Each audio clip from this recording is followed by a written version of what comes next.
નમસ્કાર વિદ્યાર્થી મિત્રો, ગુજરાત બોર્ડ કોર્સ ગુજરાતી માધ્યમ ધોરણ 11ના પાઠ્યપુસ્તકમાંથી આપણે આજે ભણી રહ્યા છીએ 11મું પ્રકરણ કાવ્ય.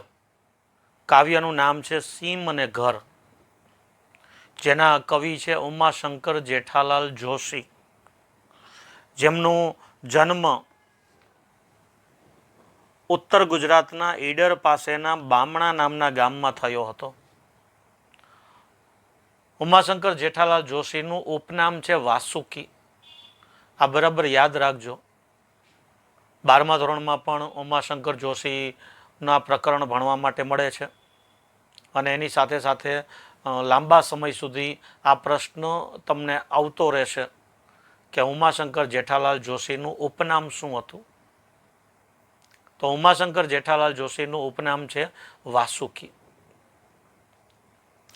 બામણા ગામમાં જન્મેલા ઉમાશંકર જોશી સમર્થ કવિ, વિવેચક, સંશોધક, અનુવાદક, સંપાદક તરીકે વિશેષ જાણીતા છે. તેમણે પ્રવાસ, વાર્તા, એકાંકી અને નવલકથા ક્ષેત્રે પણ નોંધપાત્ર પ્રદાન કરેલું છે. આમ જોવા જઈએ ને તો આપણા આ કવિવર ઉમાશંકર જેઠાલાલ જોશી એટલે કે વાસુકી એ મલ્ટી ટેલેન્ટેડ જેને કહી શકાય અંગ્રેજીમાં, એવા એ લેખક કવિ છે. કારણ કે આપણા ગુજરાતી સાહિત્યનો એક પણ પ્રકાર એવો નથી કે જેમાં ઉમાશંકર જોશીએ ખેડાણ ન કર્યું હોય. બધા જ પ્રકારમાં એમણે હાથ અજમાવ્યો છે. વિશ્વ શાંતિ, ગંગોત્રી, નિશીથ, પ્રાચીના, આતિથ્ય, વસંત વર્ષા, મહાપ્રસ્થાન, અભિજ્ઞા, ધારાવસ્ત્ર અને સપ્તપદી, આ બધા એમના કાવ્ય સંગ્રહો છે. એ સંગ્રહોમાંની તમામ કવિતાઓ, આ જેટલા સંગ્રહના નામ લીધા ને એ સંગ્રહમાંની તમામ કવિતાઓ એક સમગ્ર કવિતા નામના ગ્રંથ રૂપે એમણે પ્રગટ કરેલ છે. આ પણ યાદ રાખજો. સંવાદ કાવ્ય તથા પદ્ય નાટક જેવા કાવ્ય પ્રકારોમાં પણ એમનું વિશેષ પ્રદાન રહ્યું છે. નિરૂપણ રીતિ તેમજ છંદો લઈને વિવિધ તરાહો એટલે કે રીતો એમના કાવ્યોમાં જોવા મળે છે.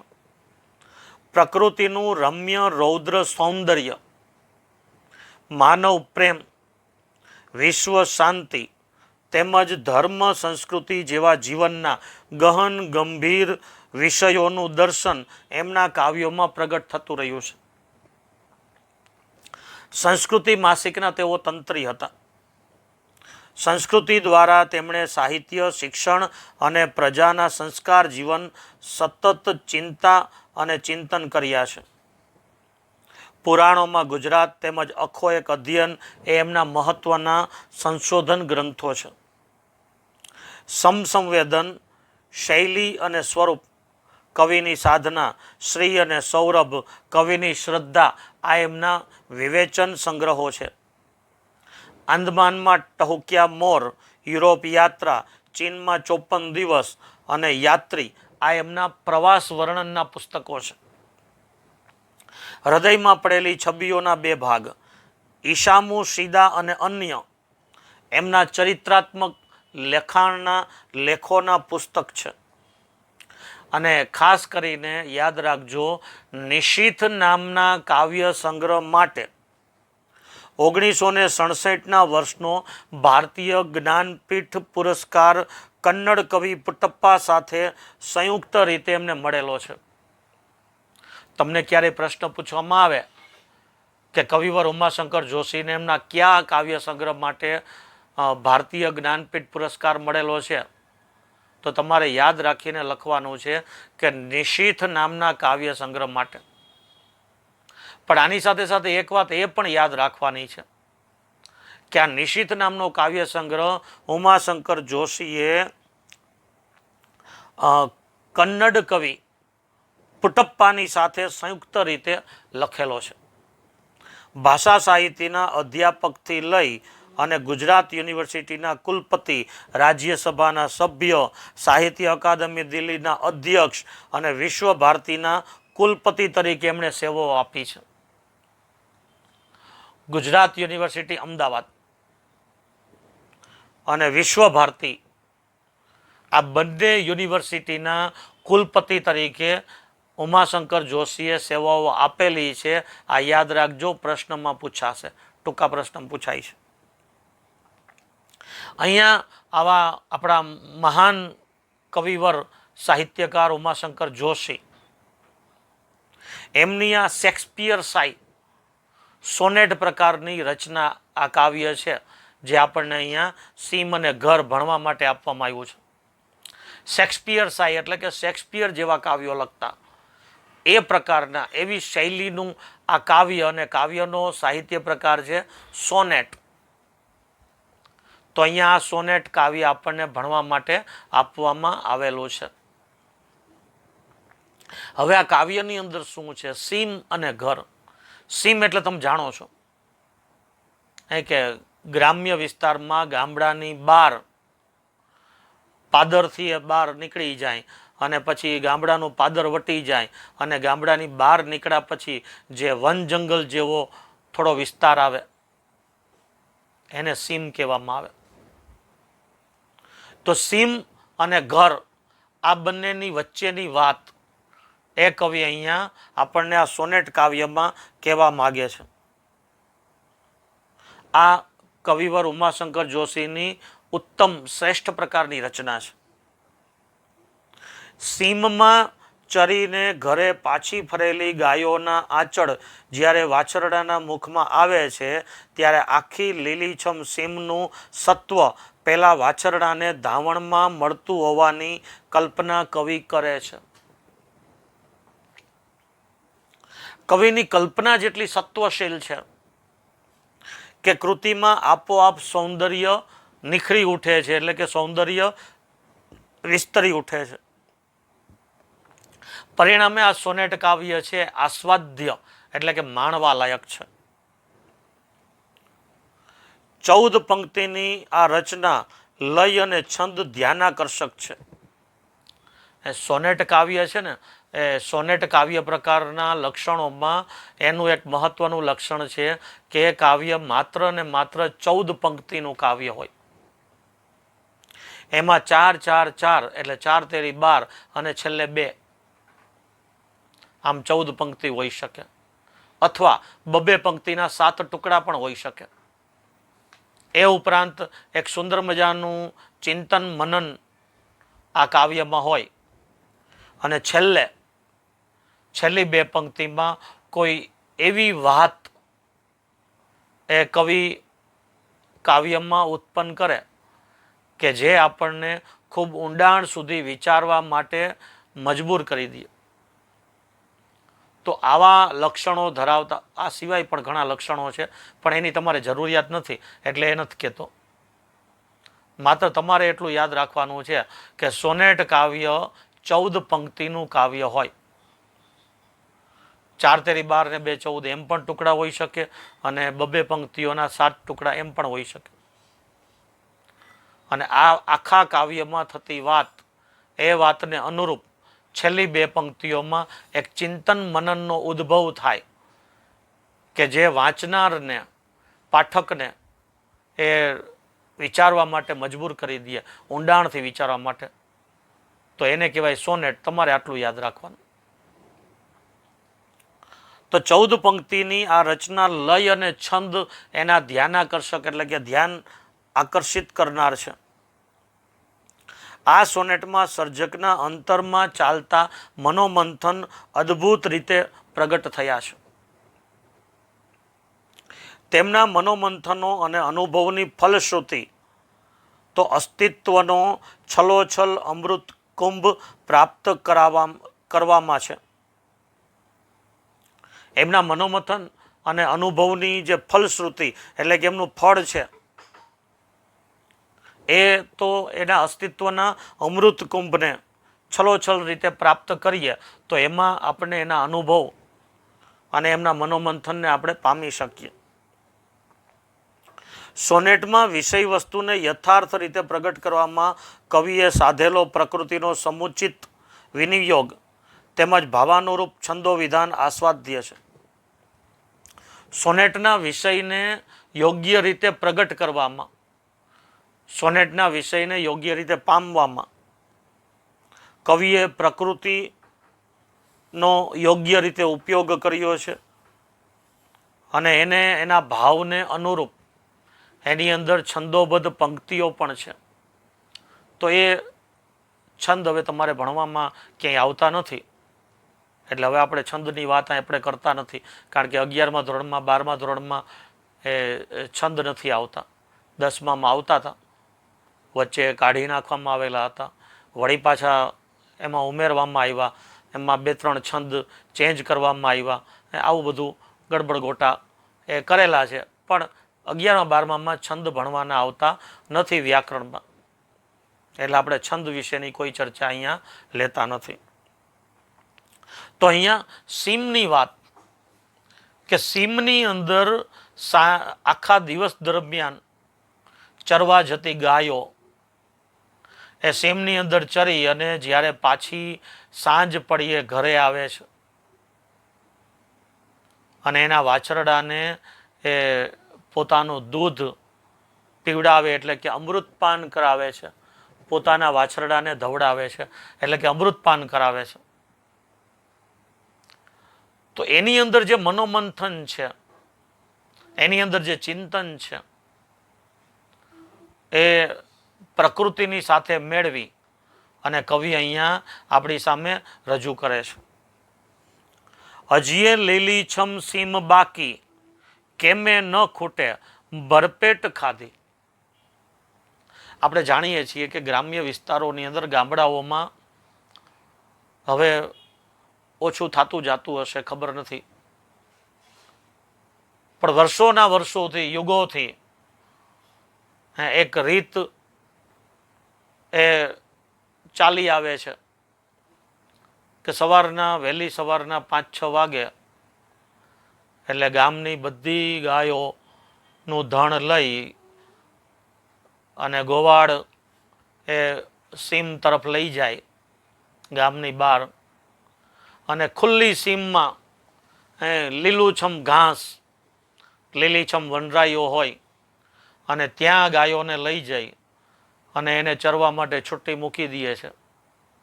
અને ગાયો એ લીલીછમ વનરાઈ અને લીલુંછમ ઘાસ એ સીમમાં, જંગલમાં જઈ અને ભરપેટ એ ખાય છે, પેટ ભરીને ખાય છે.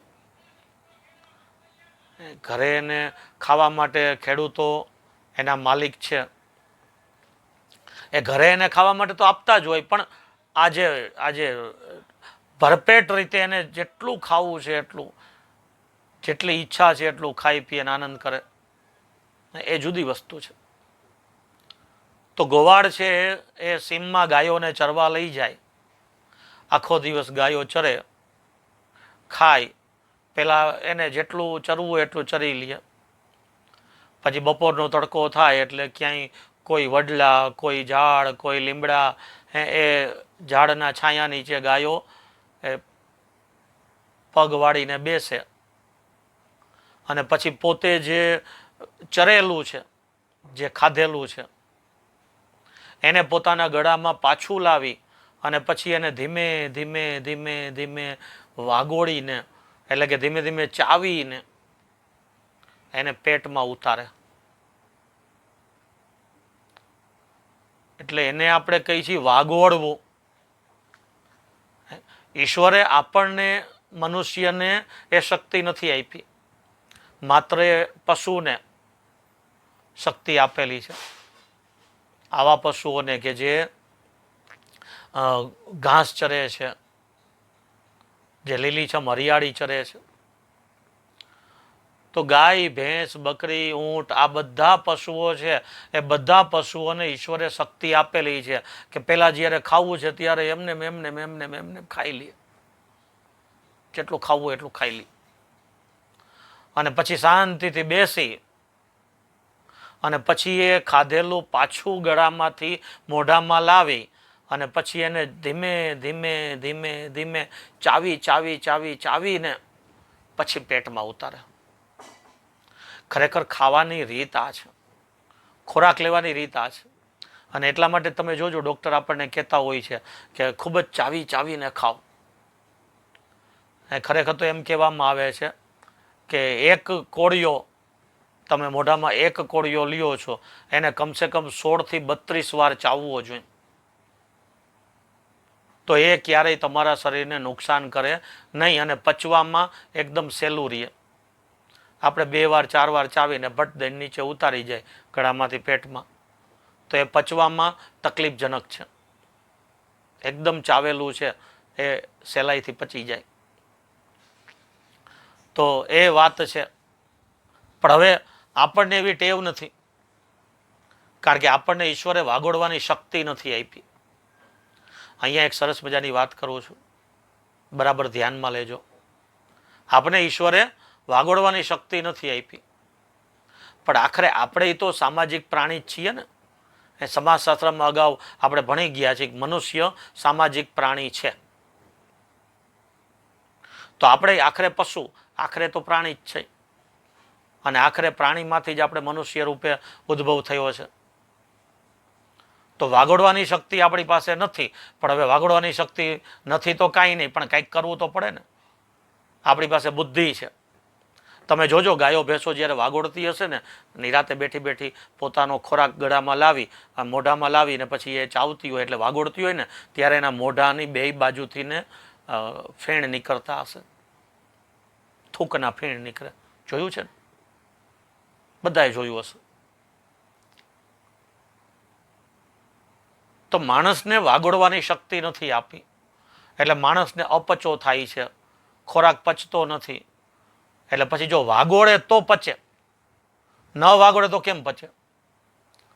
એટલે માણસ બુદ્ધિશાળી છે. એટલે માણસે વાગોડવા માટેનું કંઈક શોધી કાઢ્યું, પણ શરત એ છે કે વાગોડવા માટે માત્ર લીલોતરી એટલે કે ઉગેલું એ જ જોઈએ. ગમે તે વાગોડો જ ન ચાલે, કે પાણાને કાંકરા ન વાગોડાય. એટલે માણસે પોતાના ખોરાકને પચાવવા માટે વાગોડવાનું શોધી કાઢ્યું. શું શોધી કાઢ્યું? યાદ આવે છે? જમ્યા પછી પાન ખાવું, ફાકી માવો ખાવા, એ વાગોડવાનું છે. આપણે તો હવે ઘણા બધા એવા થઈ ગયા છે કે વગર ખાધે, વગર ખોરાક લીધે ખાલી વાગોડવાનું જ વાગોડે રાખતા હોય છે આખો દિવસ. પછી આપણે જોઈએ છીએ ને મોઢામાંથી લાલ લાલ થૂક નીકળે છે, પછી એની પિચકારીઓ જ્યાં ત્યાં મારે છે. અને વાગોડવામાં શું છે? પાન ખાઈ છે તો પાન, એની અંદર વરિયાળી, દાણાદાર, સોપારી, આ બધું ઉગતું જ છે. તમાકુ છે તો આ બધું ઉગતું છે. ફાકી કે માવો ખાય છે તો એ પણ તમાકુ ને એની અંદર જે કાંઈ છે એ બધું ઉગતું છે. તો વાગોડવાનું શોધી કાઢ્યું માણસે. આખરે તો એટલે સમજાય છે ને, હવે પાન ફાકી માવો ખાતા હોય અને મોઢામાં ચડાવીને પિચકારીઓ મારતા હોય તો એ શું કહી શકાય? આપણે કહેવું નથી, પણ શું કહી શકાય તમને સમજાઈ જશે. તો અહીંયા સીમની અંદર ચરવા આવેલી ગાયો, એ આખી સીમની અંદર લીલીછમ હરિયાળી એટલે કે લીલુંછમ ઘાસ, લીલીછમ વનરાય, એ ઘાસ પાંદડા આ બધું ચરે છે, આ બધું ખાય છે. એટલે કવિ લખે છે કે ભરપેટ ખાય છે. ગાયો પોતાનું પેટ ભરીને આ ઘાસ ને પાંદડા ને લીલીછમ વનરાયોને ખાય છે. પણ આ તો ઈશ્વરની ઉપલબ્ધિ છે, કેમે કરીને ખૂટે નહીં. એટલે કવિ પેલી પંક્તિમાં લખે છે કે હજીએ લીલીછમ સીમ બાકી, હજી એ સીમની અંદર લીલીછમ હરિયાળી બાકી છે. કેમે કરીને આ ઈશ્વરની ઉપલબ્ધિ છે. ઈશ્વરે આપણને જે ઉપલબ્ધ કરાવેલું છે એ ક્યારેય ખૂટતું નથી. આપણે કોઈ કહી શકીએ કે પવન ખલાસ થઈ ગયો, પાણી ખલાસ થઈ ગયું. આમાં કોઈ એમ ન કહેતા કે પાણી ખલાસ થઈ જાય છે. એનું કારણ છે કે ધરતી ઉપર જેટલું પાણી છે એટલું પાણી ધરતી ઉપર છે જ. એમાં ક્યાંય ખલાસ થઈ જતું નથી. અહીંયાથી એક બોરમાંથી પાણી ખલાસ થઈ ગયું તો બીજે હશે, પણ છે ખરા, કોઈ દિવસ ખલાસ ન થાય. તો ઈશ્વરે જે આપેલું છે, હવામાં ઓક્સિજન કોઈ દી ખલાસ થાય છે? ભલે ને આપણે એમ કહીએ કે પ્રદૂષણ બહુ, એના કારણે ઓક્સિજનને આપણે ગ્રહણ કરવામાં મુશ્કેલી થાય છે, એ વાત છે. ઓક્સિજન ખલાસ નથી થતો, ઓક્સિજન ઘટી નથી જતો. હમણાં આપણે છાપાવાળાને ઉપડ્યા છે તે કહે કે હવામાં ઓક્સિજન વધી ગયો, લોકડાઉન થયું તો પ્રદૂષણ ઘટ્યું એટલે ઓક્સિજન વધી. ઓક્સિજન વધતો નથી, ઓક્સિજન તો એટલો જ છે, પ્રદૂષણ ઘટ્યું એટલે ઓક્સિજન લેવામાં આપણને મુશ્કેલી નથી પડતી, એટલે આપણને સારું લાગે છે, એટલે આપણને એમ લાગે કે ઓક્સિજન વધી ગયું. ઓક્સિજન વધી ન જાય, ઓક્સિજન એટલો જ છે. તો હજી એ લીલીછમ સીમ બાકી છે. કેમે કરીને, કારણ કે ઈશ્વરની ઉપલબ્ધિ છે એટલે કેમે કરીને ખૂટે, ખલાસ થાય એમ નથી. ભલે એ ગાયો ભેંસો ભરપેટ ખાઈ લે. અલોપ થાશે હમણાં નિશામાં, ચાલ્યા ધણો સૌ ઘરની દિશામાં. હમણાં આ બધું જે દેખાય છે, લીલીછમ હરિયાળી દેખાય છે, વનરાજી દેખાય છે, લીલુંછમ ઘાસ દેખાય છે, આ બધું જ હમણાં અલોપ થશે નિશામાં. નિશા એટલે રાત્રિ, રાત પડશે, અંધારું થશે એટલે આ બધું અલોપ થઈ જશે, મતલબ દેખાશે નહીં. એમ અલોપ થશે એટલે ક્યાંય ગાયબ નહીં થઈ જાય, પણ દેખાશે નહીં. તો હમણાં આ બધું અલોપ થશે રાત્રિના અંધકારમાં. અને સાંજ પડે ખબર છે ને, સાંજે 6 વાગ્યા પછી જે ગાયોના ધણ ગામમાં આવે એને કયો સમય કહેવાય ખબર છે? જે ગામડાના લોકો હશે એને ખબર હશે, એને ગોધૂલીનો સમય કહેવાય.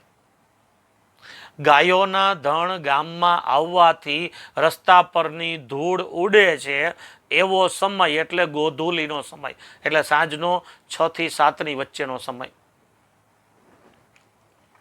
તો આવા સમયે ગાયોના ધણ ચાલ્યા સૌ પોતાના ઘરની દિશામાં, કારણ કે હવે રાત્રિ નજીક છે, હમણાં અંધારું થશે, હવે આ બધું દેખાશે નહીં, એટલે એની પહેલા એ ગાયોના ધણ પોતાના ગામમાં પોતાના ઘર તરફ ચાલતા થયા.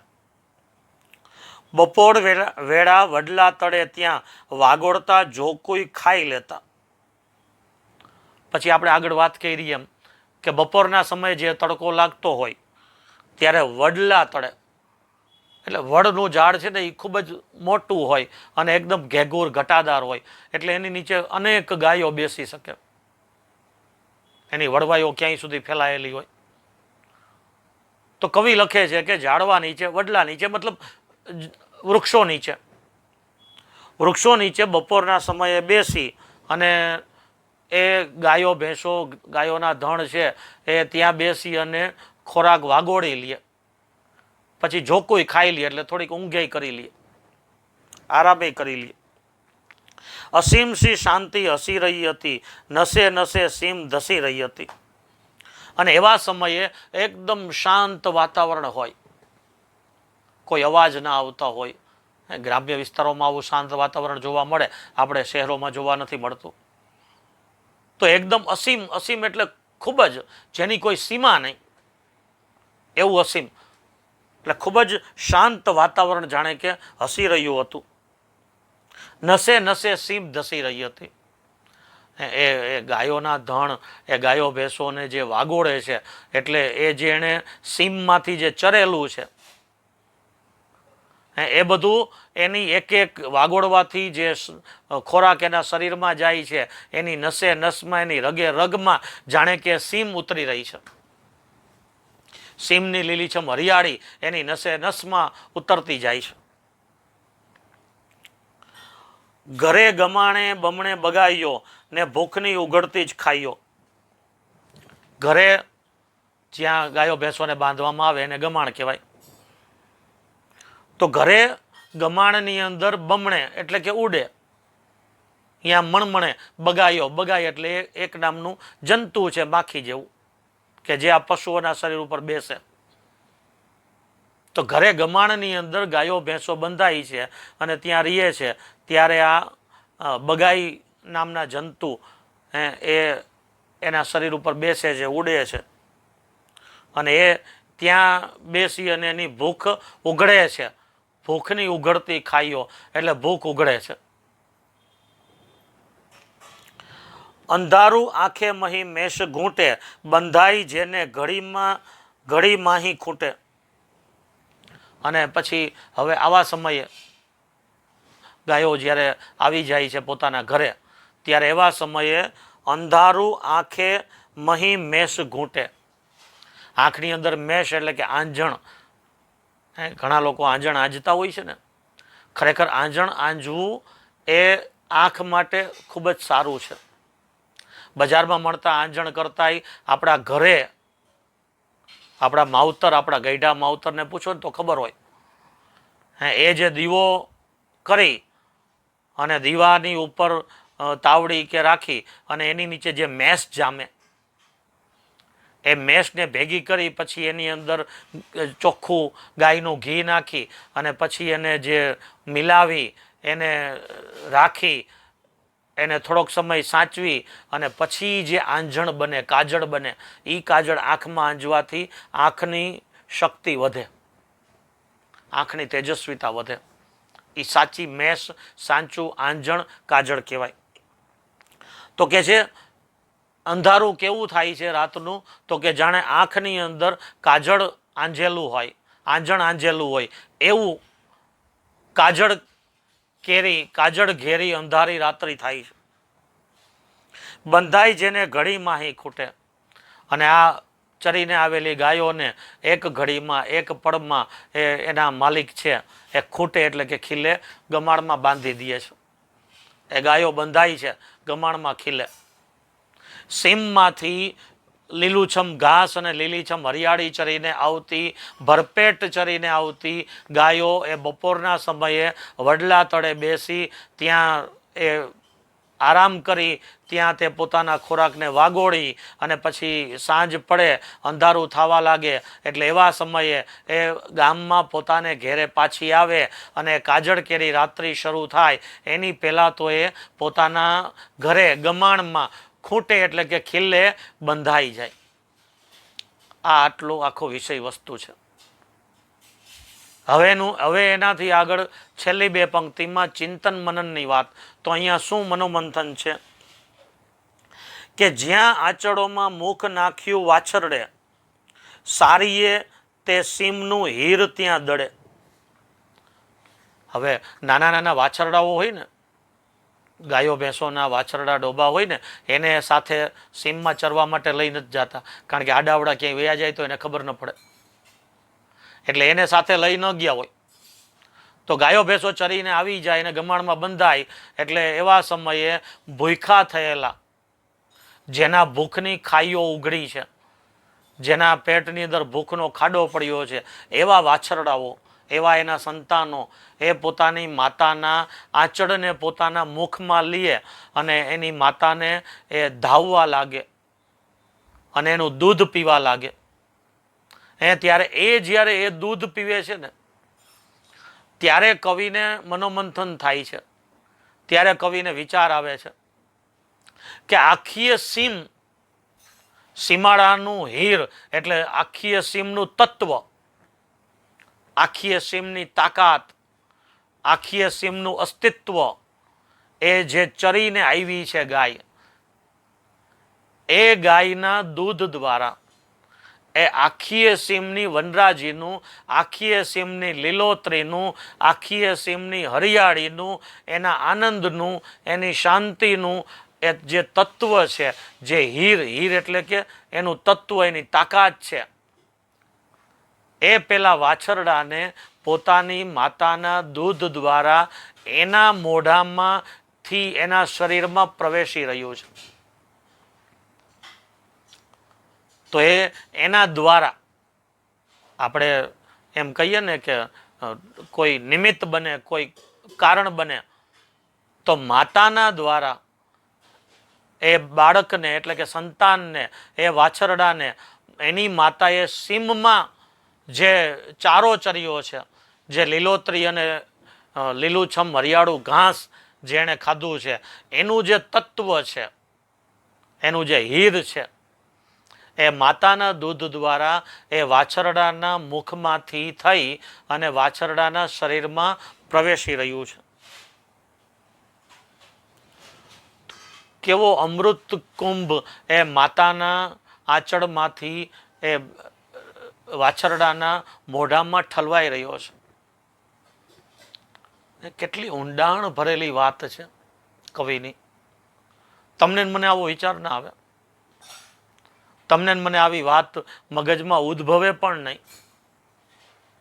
આવી કલ્પનાઓ, આવી વાતો અને આવા વિચારો એ માત્ર ને માત્ર કવિઓ, લેખકો એને જ આવી શકે. અને એ જ આવી વાતોને આપણા જેવા લોકોની સામે રજૂ કરી અને એ વાતનો આનંદ, એનું મનોમંથન, એનું ચિંતન, એનું તત્વ એ આપણા સુધી પહોંચાડી શકે. તો અહીંયા વાત છે સીમ અને ઘરની, કે સીમમાંથી ચરીને આવેલી ગાય માતા, એ સીમમાંથી મેળવેલું સીમનું તત્વ, સીમનું હીર, એની શક્તિ, એની તાકાત એ પોતાના દૂધ દ્વારા અમૃતપાન કરાવતા પોતાના વાછરડાના શરીરમાં એને ઠલવે છે. અને એ વાછરડું પણ એ સીમના તત્વને ઊંડાણથી પ્રાપ્ત કરે છે. તો એવી વાત, ઊંડાણ ભરેલી વાત કરે છે આપણા કવિવર શ્રી ઉમાશંકર જોશી, જેનું નામ છે ઉપનામ વાસુકી. તો આ કાવ્યને આપણે અહીંયા પ્રકરણ 11 કાવ્ય સીમ અને ઘર, કવિ ઉમાશંકર જેઠાલાલ જોશી, અને લીધેલું છે સમગ્ર કવિતા નામના ગ્રંથમાંથી. તો આ કાવ્યને આપણે અહીંયા પૂર્ણ કરીએ છીએ અને નેક્સ્ટ લેક્ચરની અંદર નવા કાવ્ય સાથે, નવા પ્રકરણ સાથે ફરીને પાછા મળીશું. ત્યાં સુધી આવજો.